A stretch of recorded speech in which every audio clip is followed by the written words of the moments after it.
But Brother Byron comes today representing the Georgia Baptist Children's Homes, and we're so thankful to be able to have him here with us. He was born just right down the street here in Soperton, Georgia. Now, at some time or another, I don't know whether his family thought that they were, Greek or whatever, but he moved to Athens. Athens, Texas is where he was raised. Says he's been married to his lovely wife, Kimberly, for the last 31 years, and they have 3 boys, which means lots of mischief in the house, I'm sure. But those 3 boys, his youngest is graduating this Friday, as a matter of fact, from high school. So, you know what I'm saying? So, congratulations, brother. Anybody that can survive 3 boys graduating school, you've done good. You know what I'm saying? You and your lovely wife. He is a graduate of Dallas Baptist University and Southwestern Baptist Theological Seminary. He has served in the children's homes and in various churches for the last 28 years of ministry. And he currently serves, or has for the last 6 years, the division administrator to the Georgia Baptist Children's Family Ministries. Is that right? I'm not good with acronyms, so I apologize. But he is here today to tell us a little bit about, a lot of times we give money to various things. We give offerings or food or whatever, and we never really hear much about how the ministry is doing. And I have to salute Brother Leroy. Brother Leroy is our associational director that is liaison between the children's homes and the churches in the association, as well as our church. And so Brother Leroy said, look, we really would like to have these folks up to tell us a little bit about what they do and how they go about doing it. You will be amazed. You've heard before from other representatives from their organization. The state calls them when they have kids that, for lack of a better word, everybody else has give up on. They send them there because they understand, I believe in my heart of heart, they understand that they're offering something that the state can never offer. They're offering a relationship with Jesus Christ, which will affect these young people, not just now, but for their eternities as well. So we're so very, very thankful to have him. Brother Byrom Smith, will you make him welcome as he comes to preach to us today?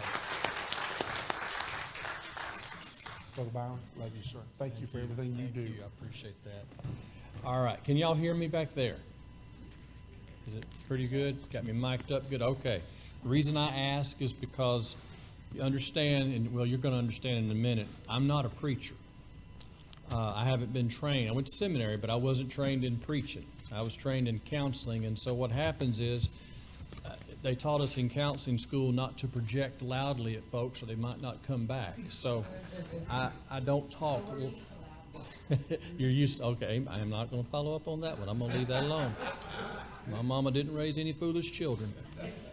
Well, I appreciate this opportunity. I know that typically you'd have Michael or somebody else, Michael Schumann, my counterpart at Baxley Division, you'd have one of those gentlemen come up, or Stephen Benet or someone like that. And I appreciate this opportunity. It wasn't able to work out for their schedule. They had some things unexpectedly happen, and so he called me and said, can you help out? And I'm always happy to fill in the pulpit and meet new folks and really just brag on how God's blessing us through some difficult times. Amen. And so that's kind of what I want to do today. Pastor, thank you for the introduction. Yes, sir, I always like to tell folks, been married 31 years, and 5 of those were good. Then we had the first son, followed by the 2 others, and it's just been trouble ever since. But praise God, there's light at the end of the tunnel. He will be graduated. I take him off to college in New York City in August, and then I'll find out what empty nesting is about. And so happy about that. Happy for him, though. What I'd like to do today, the pastor and I talked this week, and what I'd like to do is be able to just kind of paint a picture, if I can, of what we do across the agency. And I will talk about our programs, not in great detail. Probably many of these you know about. But what I want to do is to be able just to kind of describe to you a little bit about what we do at each campus. And then the pastor said, how can we help? And so I'll talk a little bit about that. And y'all forgive me now. I'll kind of close out. He said this is, still got to close with a sermon. So I've got what I call a sermonette at the end where I'll just briefly touch on some scripture that I believe support the work that we do. And again, let me say I'm not a preacher. I wasn't gifted in that area, but I try to communicate clearly, and I try to communicate in a way that honors what we do and what God does through us. It all started. I don't know if y'all realize that the children's home this year is celebrating its 150th year. Wow. And that's quite an accomplishment. God has been very good. And we've gone through some tough times. These last 2 years have been very difficult for us. And I'll share about that in just a moment. But I'll tell you, we've had, praise the Lord, we haven't had any of our kids or any of our mothers that live with us, or any kids. We had some pretty sick. But we didn't have any that, unfortunately, passed away like so many have from this pandemic. But we did lose a couple of staff. And so it's been a tough time for us these last 2 years, 2.5 or so. And so we ask for your continued prayers. One of the things that's happened for us during the last 2 years is we've seen a decrease in staff.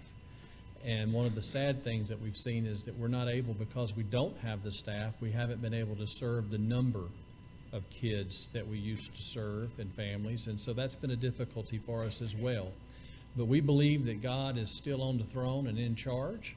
And we believe that we're seeing a slight uptick in people applying to work and serve with us. So we're just going to keep believing that God's going to provide. Amen. And we'll get back to where we're serving the amount of kids and families that we can manage. That's really what we want to do. When you go into a cottage that's empty, that used to have kids in it, it breaks your heart. Yes. Because those kids are somewhere else. And that somewhere else may be where they're not, like the pastor alluded to, they may not hear the gospel. And when I'll tell you this too, when I first came here, I had heard about us as an agency, that we would take kids other people did not. And I'm going to tell you, some days that's challenging when they're running away and you're having to chase them and you're 50-something years old and you can't catch them anyway. It's tough. It's tough serving those hard kids that have been damaged so badly.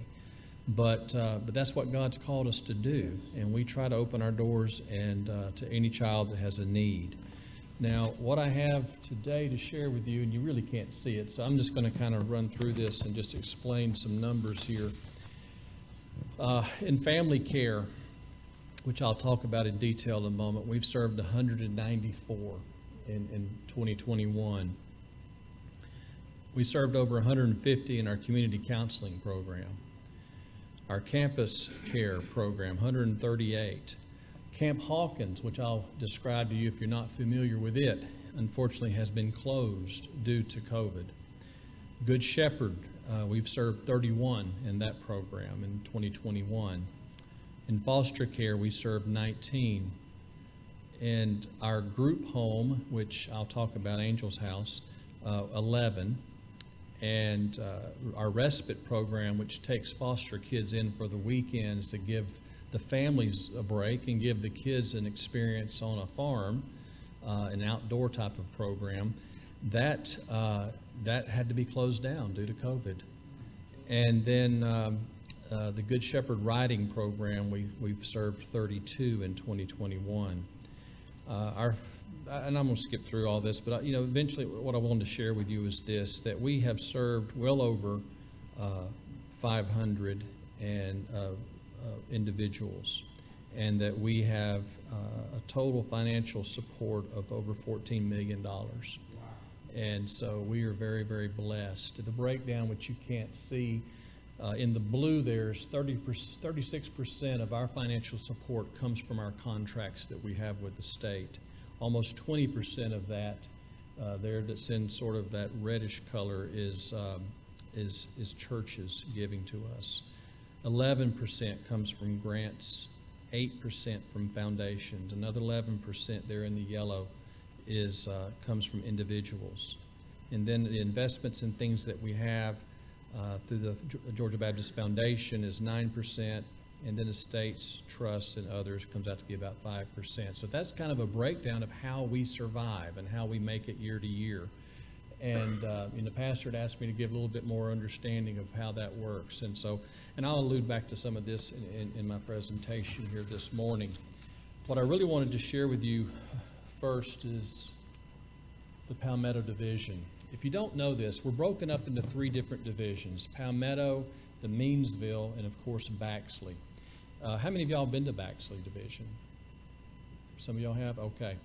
We're all very similar, and so some of the programs you're going to see me mention today kind of overlap. We do some of the same programs, but there's always a little bit of difference in our programs. There's always just a subtle difference in them, and I'll explain some of that too. Camp Hawkins and Matthew's Time. As you can see here, it's a summer program that we work with kids with special needs. And Matthew's Time works with the same populations on weekends. Matthew's Time is still on hold for right now due to the pandemic. We haven't been released yet to be able to open up some of our programs just yet, but we have been able to open up Camp Hawkins. It's really exciting because we take disabled kids who've never had a camp experience. We do this, as some of you may know, in Baxley, and we have a camp up in Mount Airy, Georgia, in North Georgia, that called Camp Hawkins, and that's where those kids go. So we've got about, I think it's 5 or 6 weeks that we've scheduled for this summer, where we'll bring college kids in who basically work 1-on-1 or 2-on-1, given the physical circumstances of that resident, that child. And they get to come in and spend time, and they get to swim in a pool, they get to play games. It's just like going to summer camp, as any of you might go to a Baptist camp. It's the same experience. They get the gospel shared with them, all of those types of things, but they get to have a lot of fun. And due to their physical ailments and difficulties, a lot of them would have missed out on that. So this is something that we're excited to be able to bring back this summer after not having it for a while. Bright Foster Care that's our basic care foster care program. And we take kids in. Sometimes we might get them in the middle of the night, and they'll just show up because of circumstances beyond their control, and we have to have a home available to place them in. And to be quite honest, that's a great challenge. It's very difficult to find folks that want to open up their home to kids they don't know, and circumstances come to them from circumstances they don't always understand, and it's a big task to ask anyone to do. But we ask people always, pray for that program, pray for it to grow, that we get more families, because this is a mission field. What we do is missions. I never lose sight of that. And foster care is a missions and evangelism opportunity, is kind of how I look at it, as well as an opportunity for a child who cannot live at home to at least have a home life experience that's going to be safe and healthy for them. The DAC program are for kids who are diagnosed with 2 or more psychological impairments, but they have a normal range IQ. Again, this is a Palmetto program that stays pretty full. And it's to be honest, it's a very difficult program to manage. The programs that I'm going to mention to you today, a lot of them are very difficult. These are 13 to 18-year-olds who've been living in oftentimes abusive homes, very terrible circumstances. So they come into an environment where maybe they haven't had any kind of parameters put around them, and all of a sudden they're coming to a home environment, a group home environment, where they're told, you've got to follow rules. And that's tough. And particularly if they're also dealing with other psychological issues. And so, just keep them in mind when you pray. And I left some things here for the pastor's going to put out later. And it's just little trinkets of little brochures and other things. All I ask you to do is, if you take one, just when you pick it up or see it, if there's a bookmark there, it goes in your Bible or anything like that, just say a prayer for us. Just remember us in prayer. We appreciate it. Okay, also in Palmetto is family care. Each of our divisions has family care program. It's for single moms who are homeless. And the story goes that this came about because Dr. Thompson, our current president, who's retiring at the end of this year, he had gone to a conference and he had heard about the numbers of homeless families in Georgia. And I don't know if you know how this works out, but if you're a homeless mom, single mom and homeless, and you go into a shelter, as they often will, you're only allowed to stay there for a period of time. Sometimes it's 30 days, 60 or 90 days is about the limit. And then if you haven't changed your circumstances and other families or someone hasn't come along to help you change your circumstances, you are back on the street again. And if that happens, at some point, Child Protective Services could get involved, and if you're not providing for your kids, you can lose them. And so this became an issue that Dr. Thompson realized we needed to do something about. And so we had empty cottages on our campuses. We had some apartment buildings that were empty on our campuses.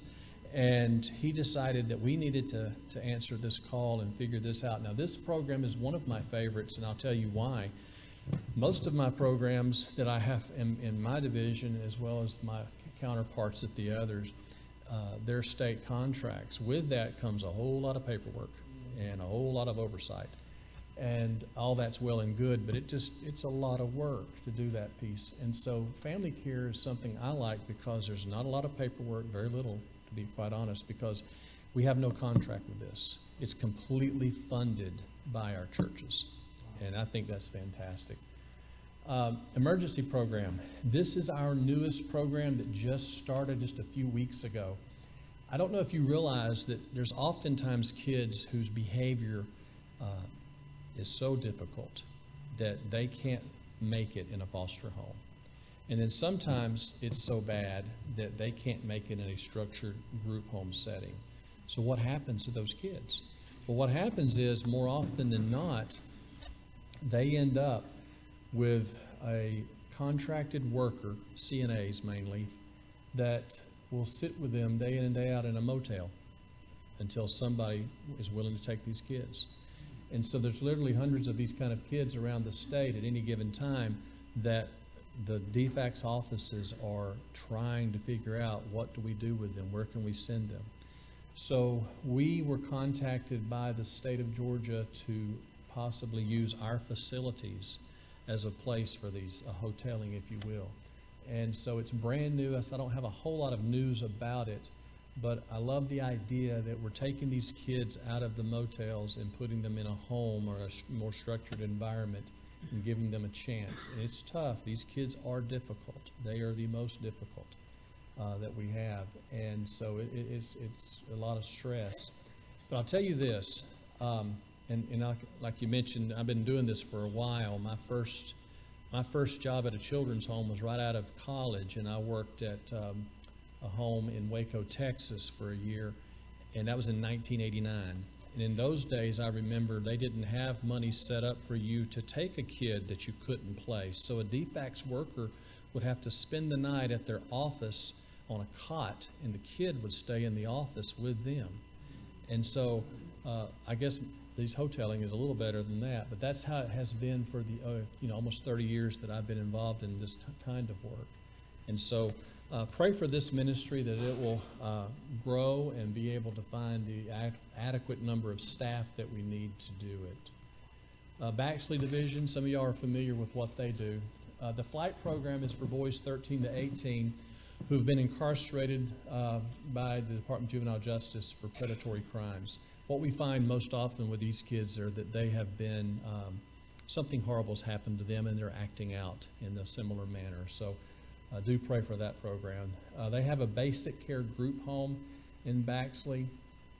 And, just to let you understand, we serve kids that are basic care kids, and then we serve kids that are called maximum watchful oversight, which means eyes on at all times. We have to, we have round-the-clock staff that's watching those kids.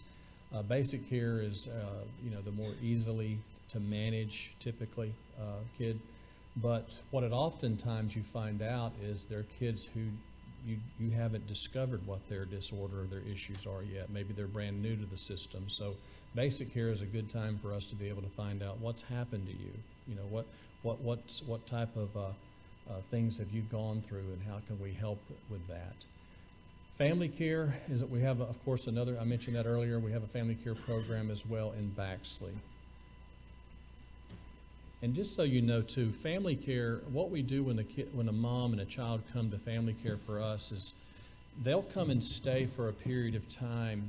Typically, we give them 12 months. They stay completely free in our homes, our apartments. What we do when they arrive is we help them find a job.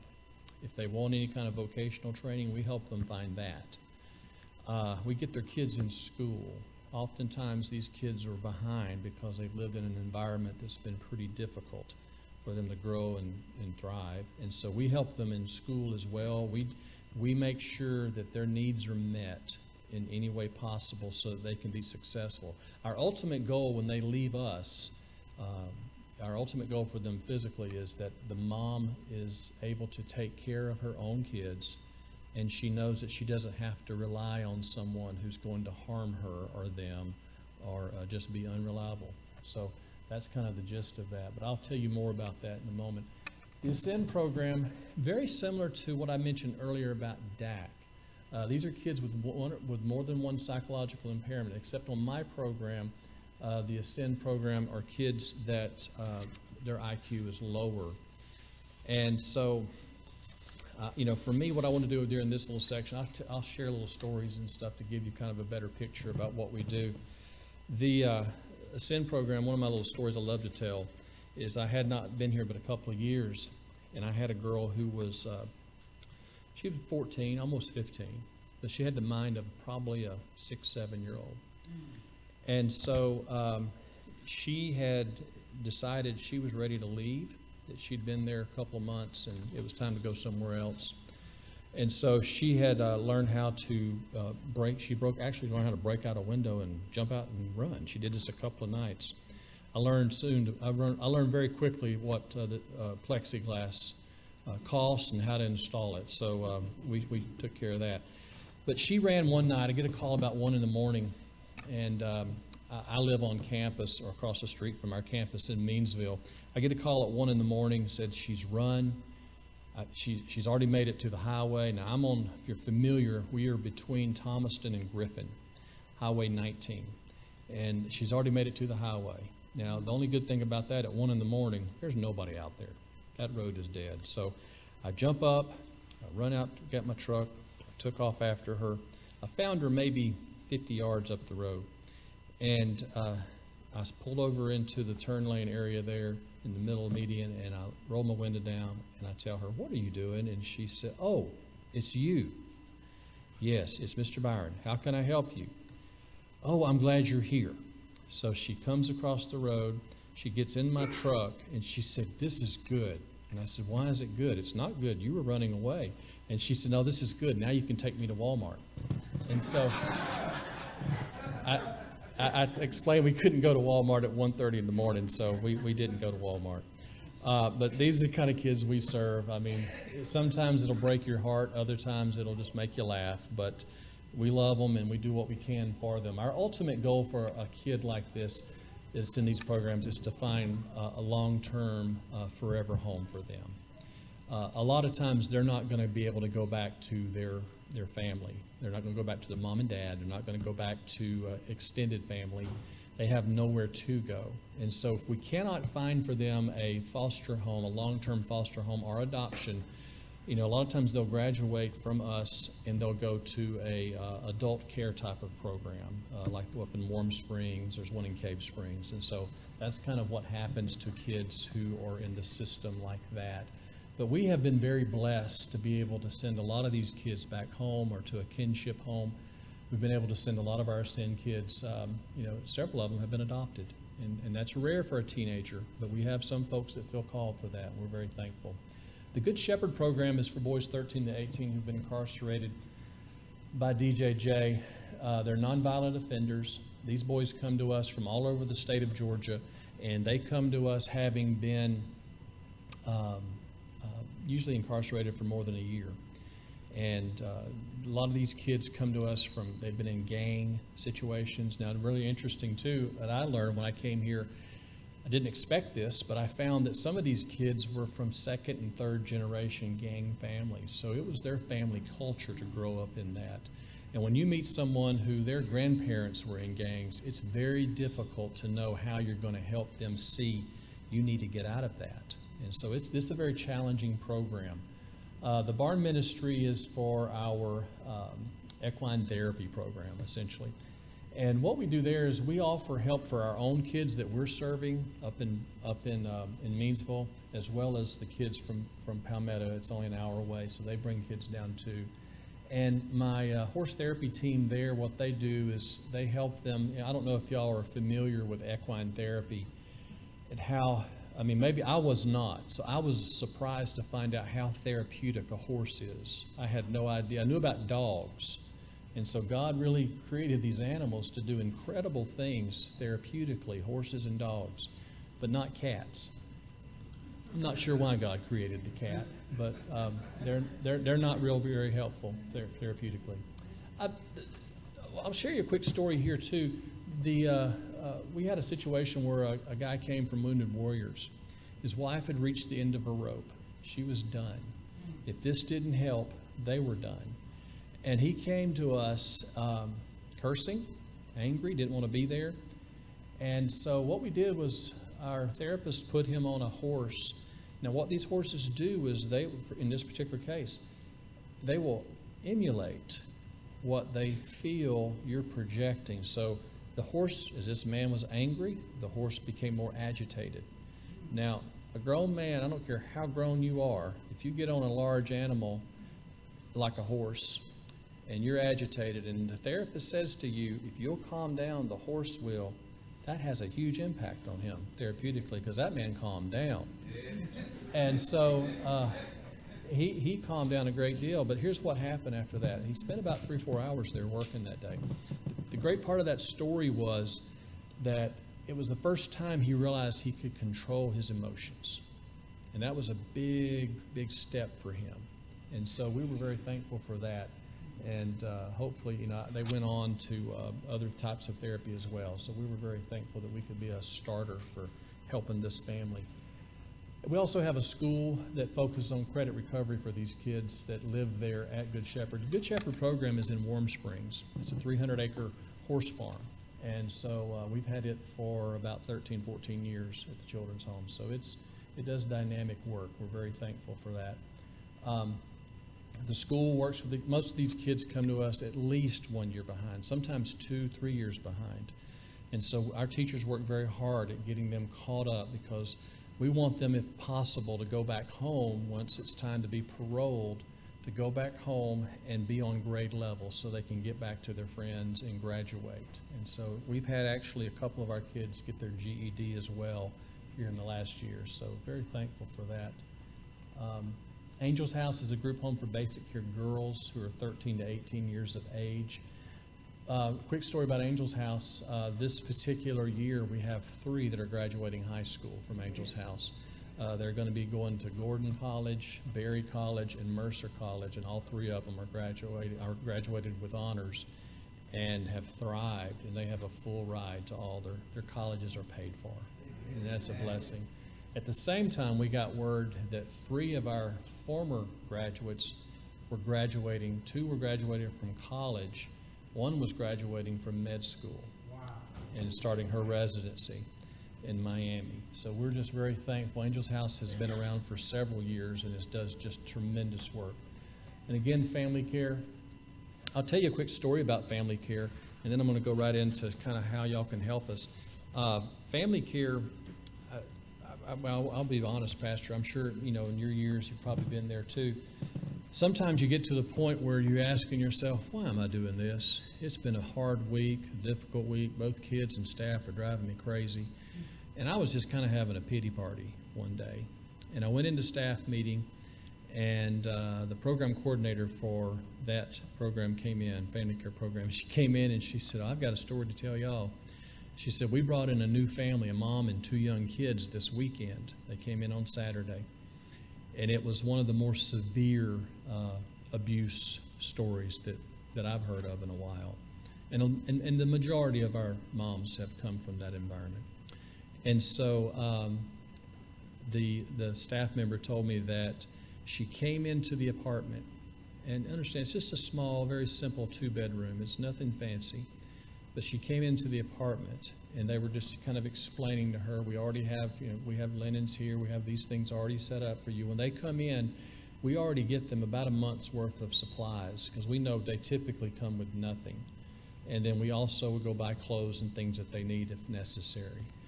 She came in, and when they opened the cupboard, and she saw our pantry, and she saw the pantry was full, completely full of food, they said she began to weep and fell to her knees. And they said that why she did that was because in her home, her husband drank the money away and was abusive, and a lot of times they were scrambling trying to find food. She was always looking for food. And she was in an environment now where she doesn't have to worry.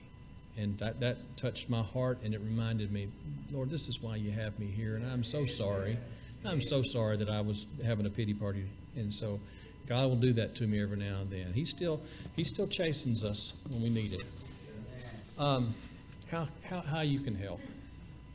Well, we need volunteers to come to our campus and help us. We've had over 2 years now of very few volunteers able to, work groups and groups to come and work with our families. We're still in a position now where I cannot allow folks to come and work directly with our kids and families just yet. We think we're coming close to a point where they're going to open that back up. But we are able now to have groups come and do, physical labor and help us get caught up on things. And so that's a big need. Financial help, honestly, is always going to be a need. I don't know if y'all know, we don't get money from the cooperative program. Our money comes directly through contributions from our churches and individuals and things like that. So financial help is always a great need. We use gift cards. If you want to donate gift cards, we use those a lot. That just kind of, it helps me with my budget, to be honest. If I have a gift card, I can get a new mom some clothes. Maybe she didn't come with clothes, or maybe I have a mom that needs to have an interview and she doesn't have nice clothes. And so we need to go out and get that for her. So those are always nice to have. Donated items, of course, y'all do that through your association. Thank you for that. We need that. That is such a huge need for us throughout our agency. But I'll tell you this, and I really want to hit hard on this. More than anything,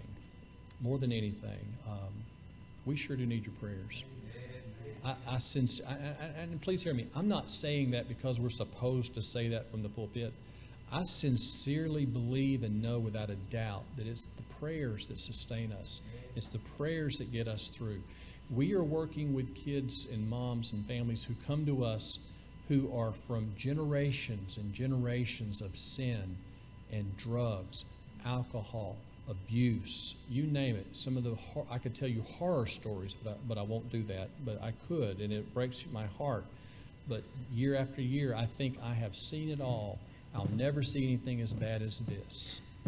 And then something else happens, and I'll hear another story. So your prayers sustain us. It helps us because we're fighting an enemy that is seeking to destroy. And we have within us the power to overcome. But that prayer helps. It empowers us. We feel it. We need it. And so I sincerely mean that is one of the most important pieces of our puzzle for us. The finances, all those things, God provides somehow. We always seem to make it. But the prayer support is so important, and we need that. I'm looking at the clock, brother. If y'all got a roast in the oven, I'm sorry. I am. I'm going to hurry. And what I mean by that, I was telling Pastor, I said I was my first church I went to as associate pastor, First Baptist McDonough. And I went there, and the pastor told me, I want you to preach this Sunday. I'm out of town. I hadn't been there a few months, so I got up to do a sermon. Hadn't done very many sermons either. I got up to do my sermon, and I went way too long. It was about 12:15 before I finished up. And this is a church that finished at 12. And I had two women get up at like 3-4 minutes after 12, and they walked out. And I was still on my second point. And I found out that church on Sunday night that one of them's roast ruined, and she was mad at me. So I try to be conscious of these things. Why you should help? I mean, and the short answer is this: because God said so. Amen. That's what we're supposed to be, the hands and feet of the Lord, and so we have a responsibility. But these verses really speak to me, and I want to share. In James 1:27, pure and undefiled religion before God and the Father is this: to visit orphans and widows in their trouble, and to keep oneself unspotted from the world. We have from the Lord a direct mandate to work with widows and orphans. Now, some of the families I work with, these kids aren't always orphans, but they don't have a father that's taking care of them. And a lot of times their mother can't take care of them. A lot of times their dad's in prison. A lot of times their mom's in rehab. I've had several come to us, and they were true orphans because both parents were deceased. And so these kids all come with different backgrounds, but they all come with one singular thing in common, and that is the fact that there was no one there to take care of them.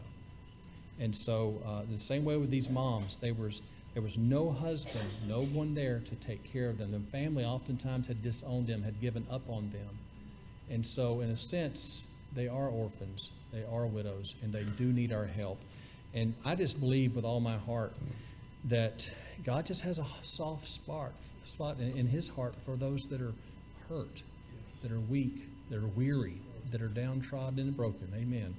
And so I believe that James 1:27 is a very poignant way of the Lord telling us, care for those who are in need. And Deuteronomy 24:19, when you reap your harvest in your field and forget a sheaf in the field, you shall not go back to get it. It shall be for the stranger, the fatherless, the widow, that the Lord your God may bless you in all the work of your hands. You know, one of the things that struck me about that verse, I had not looked at that verse in a long time, and when I looked it up and was just thinking about what I'd share with y'all today, it really challenged me to make me think, we're supposed to give. We're supposed to give to those in need because we're to share with what God's blessed us with. It's an expectation. It's found in both Old and New Testament. There's an expectation that we share what we have, that we share our blessings with others, and that the Lord doesn't look too kindly on selfishness. And so I think there's a real mandate from the Lord for us to share what we have been blessed with. And so I would ask you to prayerfully consider how you share with us. And again, I say this: you may not can come and do yard work or paint a building for us. And maybe your finances are tight, and I got one going to college and one in college, so I understand tight. I do. And maybe you can't give a whole lot, but if you'll pray for us, that means a whole lot. So there's always a way that you can give and be a blessing. And then finally, John 1:12, but as many as received him, to them he gave the right to become children of God, to those who believe in his name. When I read this verse, one of the things that struck me, I don't always think of myself because I didn't grow up like these kids. I had a mom and dad. Now, my dad was an alcoholic, and we had troubles in my family, but he provided. He was still there. My mother took care of us. She fed us. She made sure we went to church. They did provide and do the best they could. But what I forget sometimes, Pastor, is I forget that I am a spiritual orphan. And if I had not met Jesus, I wouldn't have the spiritual family that I have. I wouldn't have the heavenly Father that I have. And so when I think about it in that context, I realize I'm adopted into the family of God. And that's one of the things, and it was really great for me to prepare for this today because it reminded me once again how important the spiritual component of our work is. And let me share this, and I'll close with this way. When I came here to Georgia Baptist Children's Home, I had been 3 years working in oil and gas out in West Texas. I was going to get rich. That didn't work out real well, Pastor. It didn't. I got into the business of oil and gas, and all of a sudden it flopped. I don't think it was my fault, but I wonder. But when I came back into ministry after 3 years of not being in ministry per se, not in terms of vocational, one of the things that I prayed about because I'd worked at children's homes before, I had worked at a children's home where they told me I couldn't share the gospel. That wasn't my job. They had a chaplain to do that. But I was like, well, the chaplain doesn't know my kids. So I didn't understand that. That bothered me. When I came here, I knew about Georgia Baptist Children's Home, obviously. But when I came here, one of the things I wanted to hear them say was that the spiritual part of what we do is important. And Pastor, you hit on it so true when you talked about us taking difficult kids. The reality is this. Your children's home makes sharing the gospel a big part of what we do. We provide counseling services, we provide food, shelter, clothing, all those types of things. Those are important. We provide those. We provide safety. These women, their kids, these other kids that come to our programs, they haven't always felt safe, I assure you. They know they're safe with us. No one's going to hurt them. And we provide educational services and helps and tutoring and whatever else they need. But the most important thing that we do is we share the gospel with them because we know how important that is for their future, for their eternity. And so I love that about us. I love that we share the gospel. The state knows that. They have no problem with it. It's never been brought up that that's an issue through the Department of Juvenile Justice, through DFACS, nobody. And I appreciate that because I know other horror stories about children's homes that struggle and can't do that because of their state contracts, not in Georgia. And so we appreciate that so much. The fact that I know that each week, even during the pandemic, when we weren't able to go to church on my campus, we have a church that's nearby that we attend. During the pandemic, we weren't allowed to take them out in public settings like that. But I knew that my staff daily was sharing Bible verses with them, daily having devotionals.